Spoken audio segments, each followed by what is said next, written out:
Hi, good evening to everyone. Welcome back to Investment H1. நாங்கள் SEBI registered advisor கிடையாது. By சொன்னா by பண்ணிக்காதீங்க, செல் சொன்னா செல் பண்ணிக்காதீங்க. இது ஒரு ஜஸ்ட் எஜுகேஷனல் பர்பஸ் மட்டும் தான். ஃபேஸ்புக் மற்றும் டெலகிராமில் இல்லாத நண்பர்கள் டிஸ்கிரிப்ஷனில் லிங்க் இருக்கு, ஜாயின் பண்ணிக்கோங்க. மார்க்கெட் ஹவர்ஸில் நம்மளுடைய அப்டேட் உடனுக்குடனே கிடைக்கும். ஓகே, இன்னைக்கு என்னன்னு பார்த்தீங்கன்னா நிஃப்டி ஒரு 156 புள்ளிகள் ஃபாலோ ஆயிருக்கு. இதை நம்ம லாஸ்ட் வீடியோவில் சொல்லியிருந்தோம். மார்க்கெட் எந்த லெவலுக்கு ரிலையன்ஸ் ஓடிச்சா நிஃப்டி எப்படி ஃபாலோ ஆகும், அதில் எஜ்ஜிங் ஓரியன்டில் எப்படிலாம் எடுக்கலான்றது நம்ம ஒவ்வொரு நாளும் நம்மளுடைய டெலகிராமில் போஸ்ட் போட்டுக்கிட்டு தான் இருக்கிறோம். அண்ட் தென் இன்னைக்கு நல்ல ஒரு ஃபால் கொடுத்தது பேங்க் நிஃப்டி. பேங்க் நிஃப்டி உடைச்சதுன்னா மார்க்கெட் எவ்வளோ தூரத்துக்கு வரும்ன்றதை எக்ஸாக்டாக நம்ம ஒரு சார்ட் போட்டிருந்தோம். அந்த சார்ட்டுடைய லெவல்ஸ் என்னன்னு பாருங்க. கரெக்டாக ஒரு 25th அன்னைக்கு நம்ம கொடுத்துருந்தோம் ஒரு அப்டேட். மார்க்கெட் இங்கேருந்து ஒரு 56,000ல இருந்து 56,730க்கு ஒரு காலம் பவுன்ஸ் பேக் வரும் அப்படின்ட்டு எதிர்பார்த்தோம். அது பவுன்ஸ் பேக் வந்ததா? அரௌண்ட் ஒரு 56,620, அந்த 700க்கு போகல. ஆல்மோஸ்ட் ஒரு 80% பவுன்ஸ் பேக் அங்க இருந்து தான் நம்மளுடைய டார்கெட்டை ஃபாலோ ஆச்சு. அப்போ மார்க்கெட் இந்த இடத்துல ஃபாலோ ஆகுதுன்னுட்டு எக்ஸாக்டா இங்க போயிட்டு யாருன்னா புட் ஆப்ஷன் வாங்கியிருந்தாங்கன்னா மார்க்கெட் மேல போகும்போது அவங்களுக்கு லாஸ் ஆயிருக்கும்.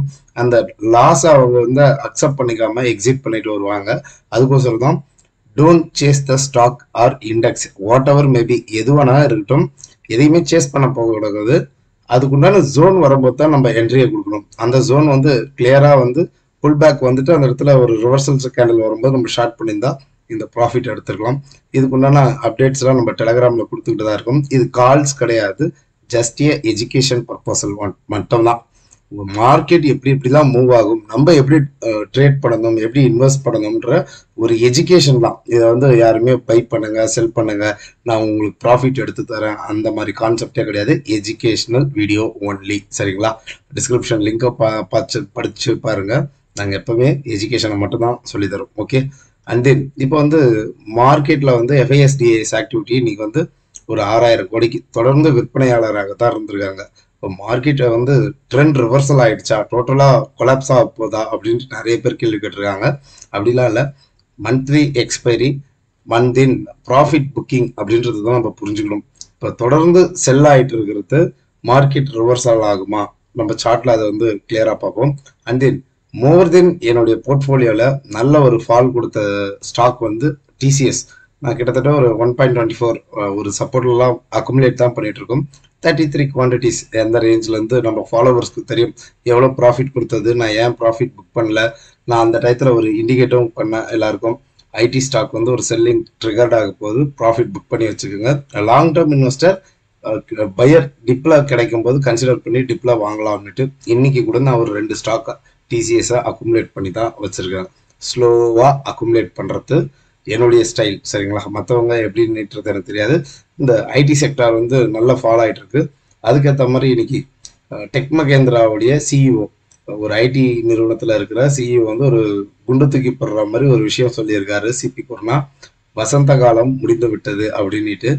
அப்போ ஐடி ஸ்டாக்ஸ் ஃபாலோ ஆகிறதுக்கு முன்னாடி சுச்சுவேஷன்ல இருக்கா, ஐடி ஸ்டாக்ஸ்ல இன்வெஸ்ட் பண்ண வேண்டாமா? இது மாதிரி நியூஸஸ் நிறைய வரும். அந்த நியூஸஸ் பேஸ் ட்ரேட் பண்ணாதீங்க, இன்வெஸ்ட் பண்ணாதீங்க, எக்ஸிட் ஆகிடலாமலாம் பார்க்காதீங்க. அந்த செக்டாருடைய இண்டெக்ஸ் எப்படி இருக்கு, சப்போர்ட்ல இருக்கா, ஃபர்தர் எவ்வளோ தூரம் ஃபாலோ ஆகும், எந்த இடத்துல நம்ம அக்குமுலேட் பண்ணலாம், ஒரு இண்டிவிஜுவல் ஸ்டாக்ஸோடைய லெவல்ஸ் என்னன்றது தெரிஞ்சு அக்குமுலேட் பண்ணுங்க.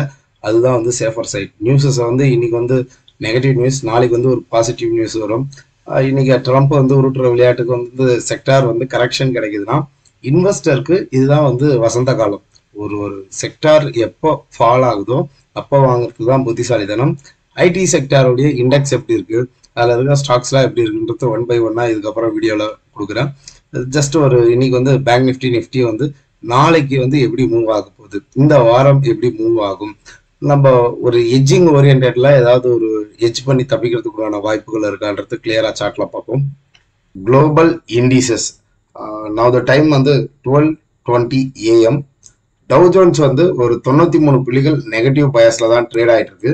S&P 500 மைனஸ் ஒரு 3.35, flat opening, flat closing. Nasdaq ஒரு 41 பாயிண்ட்ஸ் பாசிட்டிவ் பயஸ்ல இருக்கு. நிஃப்டி ஃபியூச்சர்ஸ்ல ஒரு 65 புள்ளிகள் வந்து நெகட்டிவ் பயாஸ்ல தான் ட்ரேட் ஆயிட்டு இருக்கு.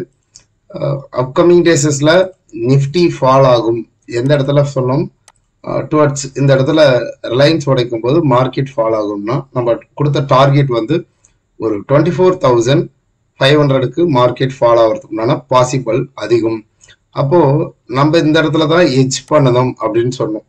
அதுக்கேற்ற மாதிரி மார்க்கெட் வந்து நல்ல ஒரு கரெக்ஷன் வந்திருக்கு. இது வரைக்கும் ஒரு 300 புள்ளிகள், இன்னும் வந்ததுன்னா ஒரு 487 புள்ளிகள்.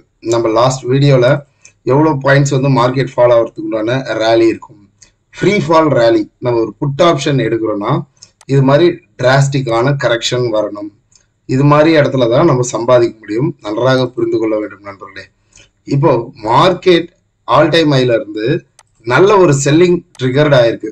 அதாவது ஒரு 4% கிட்டத்தட்ட ஒரு 1035 புள்ளிகள் விழுந்திருக்கு. ஒரு பவுன்ஸ் பேக் ரேலின்றது வரவே இல்லை.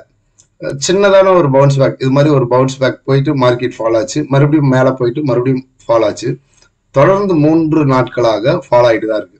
இப்போ இமிடியட் சப்போர்ட்ன்றது 24,440. நாளைக்கு ஒரு கேப் டவுன் ஓப்பனிங் தான்.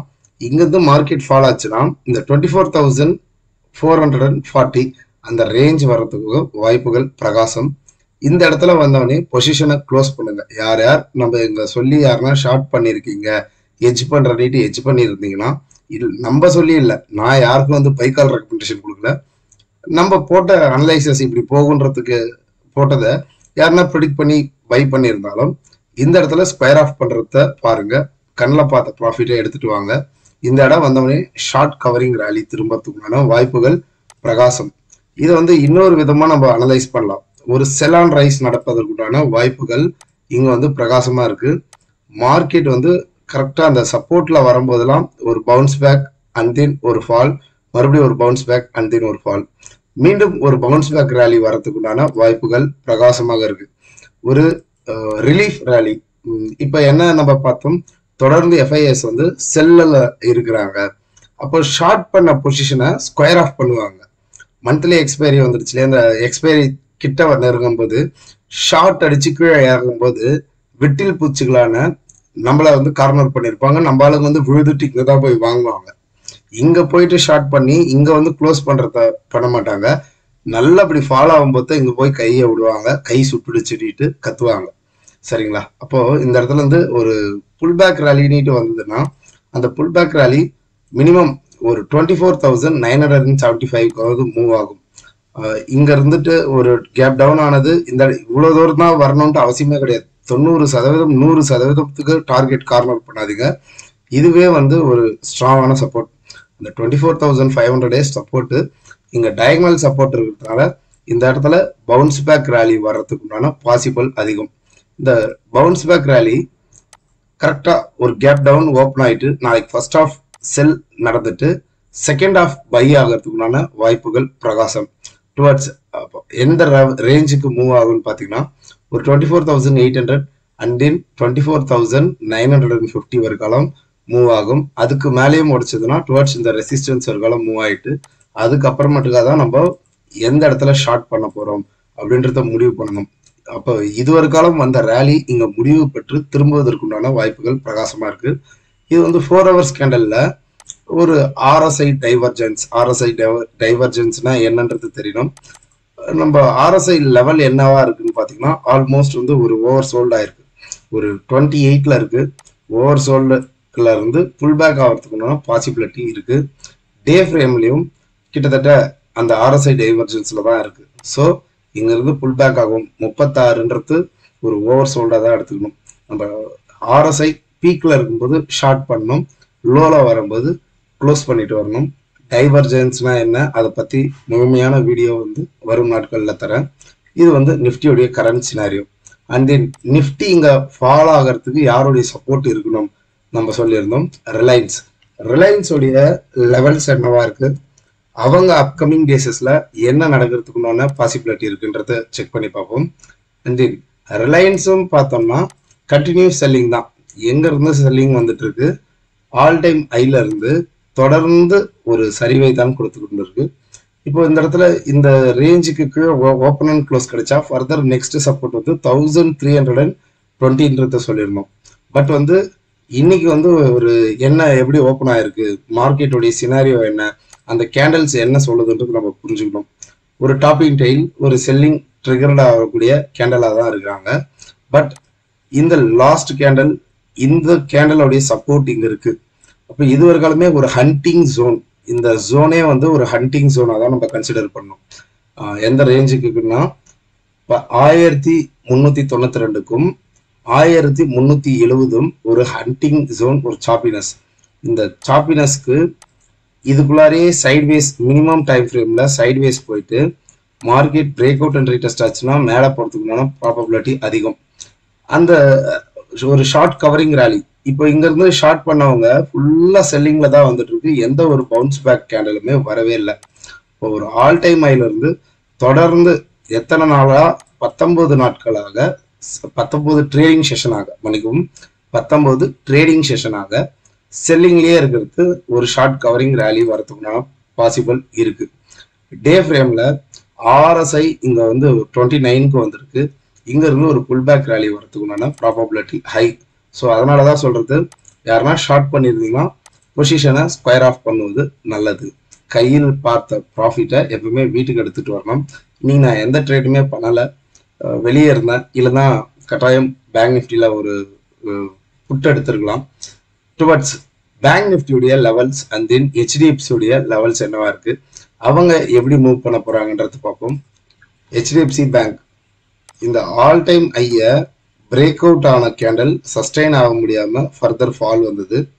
இன்னைக்கு வந்து ப்ரீவியஸ் இன்ட்ராடே கேண்டலை என்கல்ஃப் பண்ண முடியாம ஒரு செல்லிங் ப்ரெஷர் தான் இருந்தாலும் மார்க்கெட்டை தக்க வச்சிருக்காங்க, ஃபால் ஆகவில்லை. இங்க பேங்க் நிஃப்டிக்கு ஹெச்டிஎஃப்சியும் சப்போர்ட்டை உடைச்சிருந்ததுன்னா ஃபர்தர் அடுத்த ஒரு ஃபால் வந்திருக்கும்.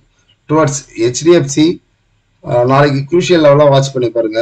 2000க்கு கீழே ஒரு கேண்டல் ஓப்பன் ஆகி ஒரு 1 hour டைம் ஃப்ரேம்ல க்ளோஸ் ஆச்சுன்னா ஃபர்தர் ஃபால் வரும். அப்போ ரிலையன்ஸை மேலே தூக்குவாங்க, ஹெச்டிஎஃப்சியை கீழே அடிப்பாங்க. அப்போ நிஃப்டியை வந்து ஒரு ஸ்டேபிளா வச்சுப்பாங்க. ஓவரா கீழே விழாம நிஃப்டியை ஸ்டேபிள் பண்றதுக்குண்டான இடத்துல டிஐஎஸ் உடைய பொசிஷன் இருக்கும். எஃப்ஐஎஸ் உடைய பொசிஷன் ஹெச்டிஎஃப்சில இருந்து ஷார்ட் பண்ணி கீழே இறக்குறதுக்குண்டான வேலையை பார்ப்பாங்க. மார்க்கெட் வந்து ஒரு ஓவர் சோல்டு ஆயிருக்கு, இங்க இருந்து ஒரு புல் பேக் ஆகிறது அப்படின்றது என்னுடைய எதிர்பார்ப்பு. இந்த ரேஞ்சுக்கு கீழே 2000க்கு கீழே உடைச்சதுன்னா ஹெச்டிஎஃப்சி ஃபால் வரும். அது வந்து பேங்க் நிஃப்டியில இம்பாக்ட் கொடுக்கும். நிஃப்டி பேங்க் வந்து அதுக்கேற்ற மாதிரி ஃபால் ஆகும். நிஃப்டி பேங்க் வந்து எந்த லெவல்ல ஃபால் ஆகும், இப்போ எக்ஸாக்டா இங்க இருக்கிற சப்போர்ட் நம்ம சொன்னோம். இந்த ரேஞ்ச்ல 59,600க்கு கீழே ஓப்பன் அண்ட் க்ளோஸ் கிடைச்சதுன்னா ஃபர்தர் ஃபால் வரும். அந்த சப்போர்ட் வந்து 56,128ன்னு சொன்னோம். இந்த கேண்டலுமே ஒரு செல்லிங்க்கு ட்ரிகர்ட் ஆகிற கேண்டலா தான் இருக்கு. நெக்ஸ்ட் நாளைக்கு பேங்க் நிஃப்டிக்கு ஹெச்டிஎஃப்சி சப்போர்ட் பண்ணி கொடுத்ததுன்னா பேங்க் நிஃப்டி ஒரு ஃபால் கொடுக்கும். அந்த ஃபால் வந்து எவ்வளவு தூரம் வரும்னு பார்த்தீங்கன்னா ஒரு 55,485. அப்போ நம்ம பேங்க் நிஃப்டியில ஒரு எஜ்ஜிங் ஓரியன்டலா ஒரு புட் ஆப்ஷன் எடுத்து எஜ் பண்ணலாம். அதுக்கு இந்த மந்தோடைய எக்ஸ்பைரி எடுக்காதீங்க, நெக்ஸ்ட் மந்தோடைய எக்ஸ்பைரி எடுக்க பாருங்க. இப்போ பேங்க் நிஃப்டியும் பார்த்தீங்கன்னா அந்த ஒரு ஷார்ட் கவரிங் ரேலி ஆகிறதுக்கான ப்ராபபிலிட்டி இருக்கு. RSI டைவர்ஜென்ஸும் சப்போர்ட் பண்ணுது. RSI டைவர்ஜென்ஸ் அரௌண்ட் 41ல இருக்கு. பேங்க் நிஃப்டி வந்து இதுவரைக்கும் நிஃப்டி விழுந்த மாதிரி பெரிய ஃபால் வரவே இல்லை. அப்போ பேங்க் நிஃப்டி இந்த சைட்வேஸ் கரெக்ஷனை கொடுத்துட்டு ரிலையன்ஸ் அங்கே சப்போர்ட் பண்ணி மேலே ஏறும்போது பேங்க் நிஃப்டி மேலே ஏறுறதுக்குமான ப்ராபபிலிட்டி அதிகம். பேங்கிங் ஸ்டாக்ஸ்ல இன்னைக்கு கோட்டக் மஹிந்திராவுடைய ரிசல்ட் இம்பாக்ட் தான் மார்க்கெட்டை ட்ராக் பண்ணி கீழே எடுத்தது. அப்கமிங் டேஸஸ்ல பேங்க் நிஃப்டி இங்கே உடைச்சதுன்னா இந்த ஃபால் வரதுக்குமான ப்ராபபிலிட்டி இருக்கு. அண்ட் தென் இங்கேயும் பார்த்தீங்கன்னா ஒரு மினிமம் டைம் ஃப்ரேம், நம்ம ஒரு 2 hours டைம் ஃப்ரேம்ல தான் பார்த்தீங்கன்னா மார்க்கெட் இந்த ரெசிஸ்டன்ஸை உடைக்க முடியாம ஸ்ட்ரகிள் ஆகி தான் ஃபால் ஆச்சு. தெரியுதுங்களா? ப்ரீவியஸ் ஐயான 57,340ல இருந்து மார்க்கெட் உடைக்க முடியாம ஃபால் ஆனது. இப்போ இதுக்கு இமிடியேட் சப்போர்ட்ன்ற ஜோன் எக்ஸாக்டா இந்த இடத்துல வந்து ஒரு ஹண்டிங் சாப்பினஸ் போகக்கூடிய ஜோனாக அமையும். 56,000 ரவுண்ட் ஃபிகரா கார்னர் பண்ணுங்க. இதுலயும் இந்த சப்போர்ட்ல தான் இருக்கு, ஒரு டயகனல் சப்போர்ட்ல தான் இருக்கு. இந்த டயகனல் சப்போர்ட்டை உடைச்சு ஒரு கேண்டல் ஸ்ட்ராங்கான பேரிஷ் கேண்டல் கொடுத்தா மார்க்கெட் நல்ல ஒரு ஃப்ரீ ஃபால் ரேலியான 55,155. அதுக்கு முன்னாடி ஒரு இமிடியட் சப்போர்ட்ன்றது இன்ட்ராடே பிளேயர்ஸ் வந்து கார்னர் பண்ணக்கூடிய சப்போர்ட் 55,470க்கு ஃபால் ஆகும். இந்த பாயிண்ட் கிடைச்சாவே நல்ல ஒரு ஃப்ரீ ஃபால் ரேலி தான். ஒரு 550 புள்ளிகள் வந்து வேகமாக விவரத்துக்குண்டான வாய்ப்புகள் கிடைக்கா அப்படின்றத பாருங்க. என்ன பொறுத்தவரைக்கும் ஒரு புல் பேக் ரேலியை எடுத்துட்டு வருவாங்க, ஷார்ட் கவரிங் ரேலி.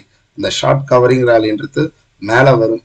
மேலே வந்து இந்த ரெசிஸ்டன்ஸ் வர்க்காலம் இப்படி மூவ் ஆகும்போது தான் நம்மளுக்கு வந்து இந்த 56,720 அந்த ரேஞ்சையோ இல்லை அந்த ரேஞ்சுக்கு மேலே போயிட்டு இங்கே வந்து ஒரு செல்லுக்கு உண்டான கேண்டல் கிடைக்கும் போது தான் மார்க்கெட்டில் ஷார்ட் அடிக்கணும். இது ஷார்ட் கவரிங் பண்ணக்கூடிய இடமாக அமைவதற்குண்டான ப்ராபபிலிட்டி ஹை. வெயிட் பண்ணி பார்ப்போம் மார்க்கெட் எப்படி மூவ் ஆகுது என்னன்றது. அண்ட் தென் ப்ரைஸ் ஆக்ஷனை ப்ராப்பராக லேர்ன் பண்ணணும் அப்படின்ட்டு விருப்பப்படக்கூடிய நண்பர்கள் ஆகஸ்ட் மந்த்துக்கு உண்டான கிளாஸஸ் ஸ்டார்ட் ஆகுது. ஆகஸ்ட் 30 கிளாஸஸ் ஸ்டார்ட் ஆகுது. லைவ் வெபினார் தான் போகும். என்னுடைய வாட்ஸ்அப் நம்பர் இது தான். ஏதாவது கொயரிஸ் இருந்ததுன்னா டெக்ஸ்ட் பண்ணுங்கள். அண்ட் தென் டிஸ்கிரிப்ஷன் லிங்க்கில் கிளாஸஸ்க்கு உண்டான சிலபஸ் என்னென்ன ஏதுன்றது பின் பண்ணியிருக்கேன். பார்த்து செக் பண்ணிவிட்டு வாட்ஸ்அப் போடுங்க, நான் சென்ட் பண்ணி விட்றேன். அண்ட் தென் கிளாஸஸ்க்கு உண்டான ஃபீ ஒரு 4K. Every Saturday and Sunday 7 PM to 9 PM தான் கிளாஸஸ் போகும். லேர்ன் அண்ட் தென் என் பார்க்கக்கூடிய நண்பர்கள் ஒரு லைக் பண்ணுங்கள், ஒரு சப்ஸ்கிரைப் பண்ணுங்கள். நீங்கள் போடக்கூடிய ஒரு லைக் அண்ட் சப்ஸ்கிரைப் அடுத்த ஒரு மோட்டிவேஷனலாக இருக்கும், அடுத்த ஒரு வீடியோ மேக் பண்ணுறதுக்கு. நன்றி, வணக்கம்.